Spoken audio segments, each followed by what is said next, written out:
Justin Trudeau and the Liberals are losing this election. I'm going to tell you how. I'm Candice Malcolm, and this is the Candice Malcolm Show.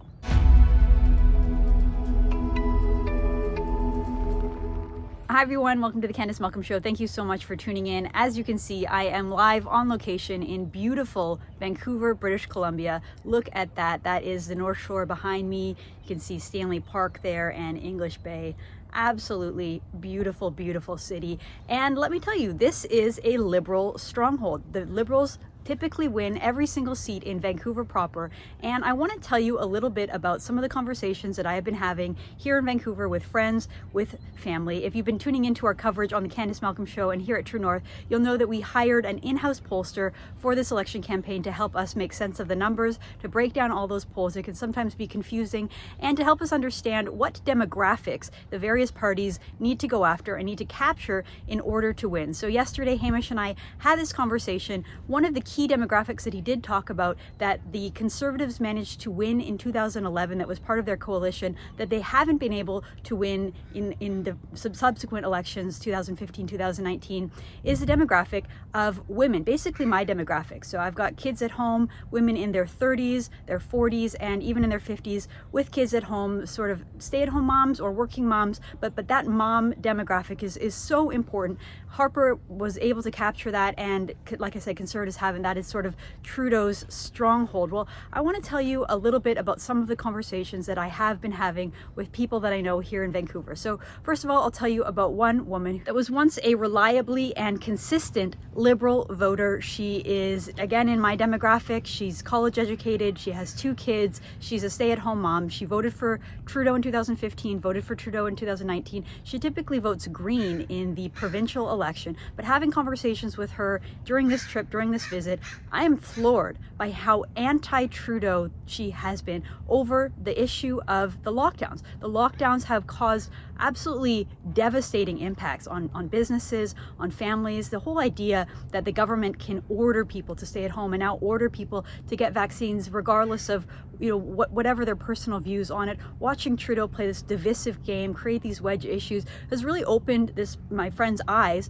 to how divisive the Liberals truly are, how basically just unhappy she is with the fact that she's voted for this government and how much she wants change, to the point where she was talking to me the other day about a strategic vote. She likes Maxime Bernier, she likes the People's Party, she likes what she hears from them, but she's so committed to voting Justin Trudeau out of office. She was asking me if she should strategically vote for the Conservatives in order to do that. Usually, folks, when we hear about the strategic vote, we're talking about parties on the left, so people that would typically be NDP or Green voters wanting to vote Liberal in order to keep the Conservatives out. But it's interesting to hear that coin flipped, and someone who's so dead set on getting Trudeau out of office that she would be willing to vote for a Conservative. Now, again, I want to emphasize how much this person would have never struck me as a Conservative voter in the past. I would say her values are definitely on the left when it comes to the environment, when it comes to just the basic issues that make up a voter. She's always been a voter on the left, but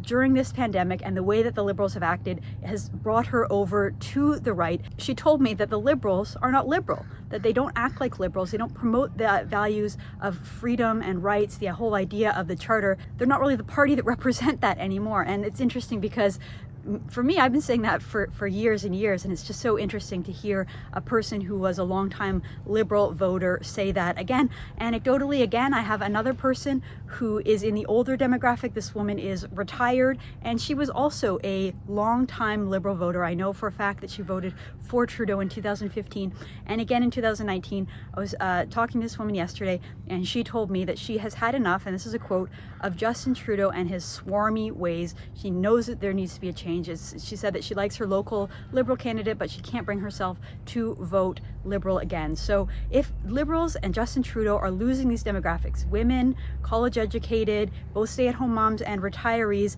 these are the demographics that Trudeau really, really, really needs to win. And these are the demographics that he is losing. And we are seeing this in the polls. We are seeing this reflected. So, these are anecdotal stories, but there are polls and there is data to back this up. And I think that is why you see a very, very desperate desperate Justin Trudeau out on the campaign trail. We've seen him making very vicious statements about anti-vaxxers, really pitting Canadians against each other, going with the whole we versus them attitude. I'm going to play you a clip right now of Trudeau looking incredibly desperate and playing the kind of divisive politics that he used to rally against, he used to cry against. He used to talk about how it was the Conservatives that pitted Canadians against each other, the Conservatives that dehumanized people that they disagreed with. Well, watch the way that he is talking about Canadians who feel uncomfortable getting vaccinated. So the folks out there tonight shouting, the anti-vaxxers, they're wrong. They are wrong about how we get through this pandemic. And more than just being wrong, because everyone's entitled to their opinions, they are putting at risk their own kids, and they're putting at risk our kids as well. That's why we've been unequivocal. If you want to get on a plane or a train in the coming months, you're going to have to be fully vaccinated. So families with their kids don't have to worry that someone is going to put them in danger in the seat next to them or across the aisle.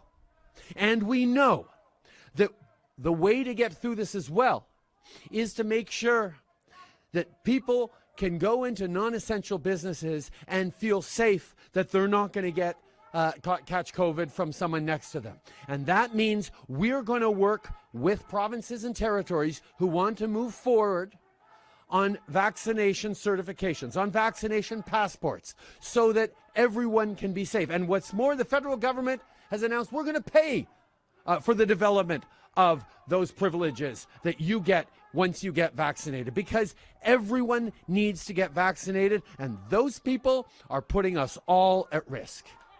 And Aaron O'Toole is siding with them instead of with Canadians who did their part and stepped up. He's talking about personal choice. What about my choice to keep my kids safe? What about our choices to make sure we're getting through this pandemic as quickly as we can? That's the choice we've all made. Canadians have shown it in being there for each other. And I am not going to back down, no matter how many of them show up to try and shout us down from what I know to be true, what science tells us, what Canadians have told me, which is people are willing to do their part to get through this pandemic, and that's what we will do together. So shame on you, Aaron O'Toole. Sunny ways. I mean, seriously, this is a prime minister who used to campaign on having a positive vision for Canada, being happy-go-lucky, and again, uniting Canadians. And just look at that. That doesn't look like a leader who is winning a campaign. That doesn't look like a prime minister who is uniting a country. That looks like a desperate man who knows that he is losing.